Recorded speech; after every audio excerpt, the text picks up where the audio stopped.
So, Clint, we are here on 2/22/22 Tuesday at 2 o'clock. And we're going to be talking about the 2022 22 vehicles. Yes, yes. MDX. I would probably play 222 tonight in the lottery. Yes. Yeah. I was going to say, there's got to be some good cosmic energy happening today. Definitely. Do we want to kick it off with the 2022 MDX? Let's do it on the Type S. Yep. Yeah. So the Type S, that's new for MDX this year, right? It is. It goes way back to the last time we made one was in 2008. It is a performance upgrade package that is well known with all Honda and Acura buyers. People still talk about their Integra Type S's, and we're actually bringing the Integra back here in about 6 months. But it first came out on the TLX last year, and this is the first MDX Type S that we received. This is our demo model.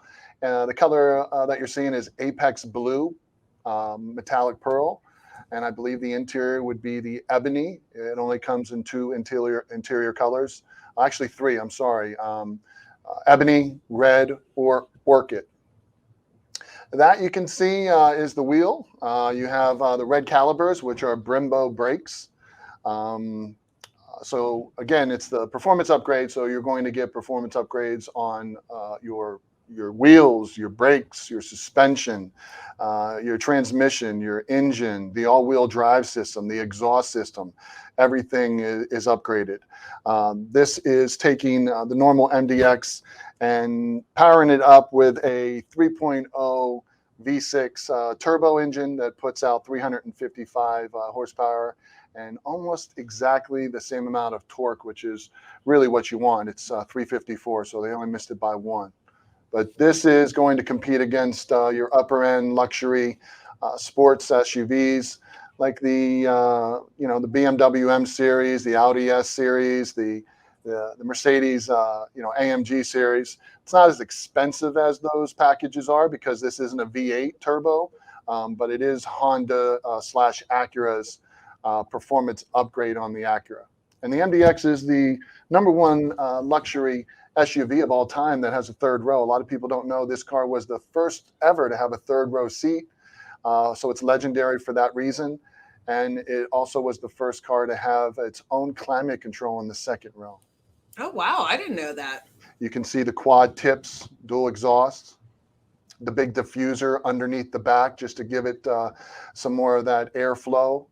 You can see the blacked out chrome, the chrome and black rims. It's got the roof rails on top, and the interior is absolutely phenomenal.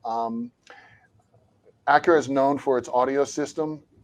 This package, when you get it in the advanced package, comes with an audio system that nobody can compete with. It's got 25 speakers, and it's got 1,000 watts of power.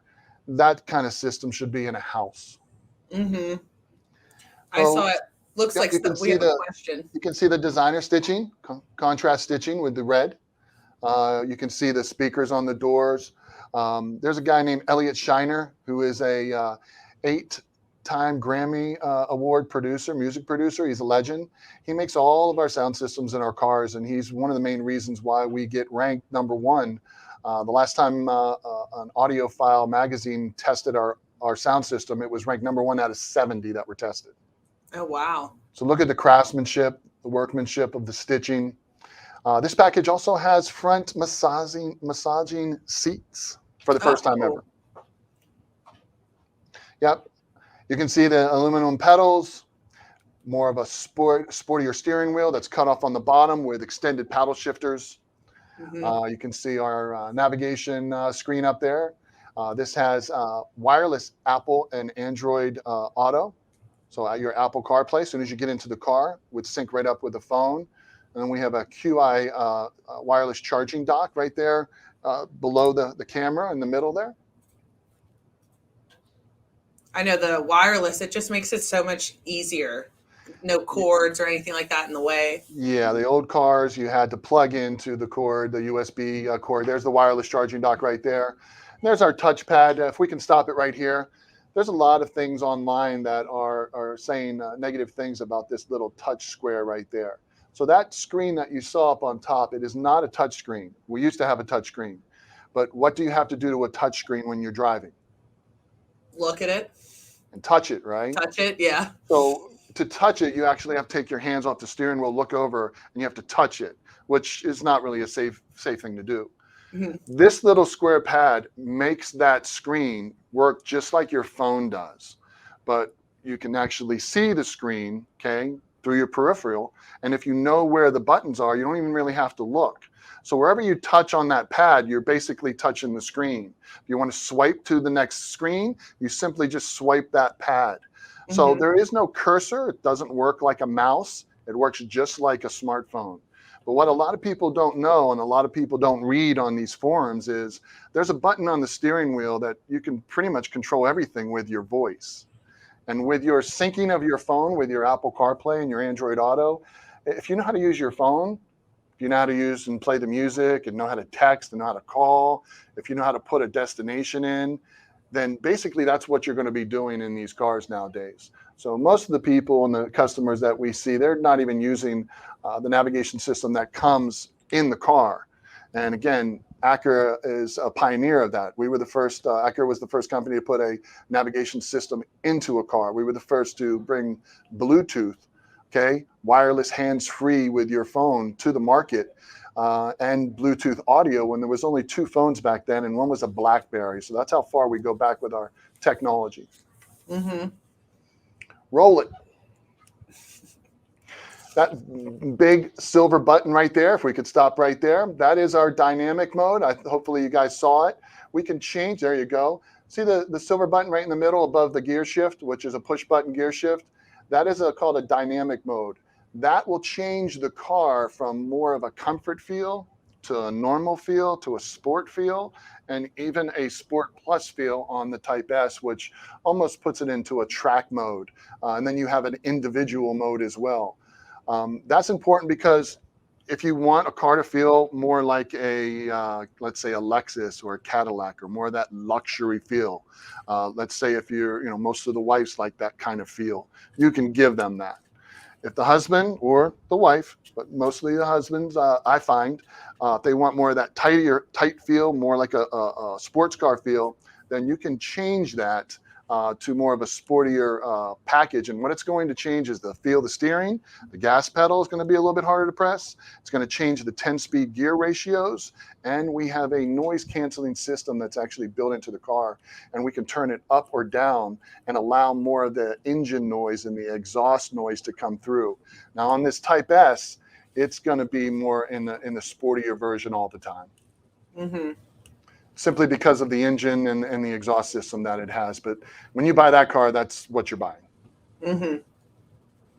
And that'll be the screen that you see. And again, not a touch screen, but if you wanted to select the navigation in the top left corner, and that little pad that we talked about earlier, Taylor, you would just put your finger, leave it on the pad, and push it touch it to the top left, top corner, and then you would just press down on the pad, and it would select the navigation system.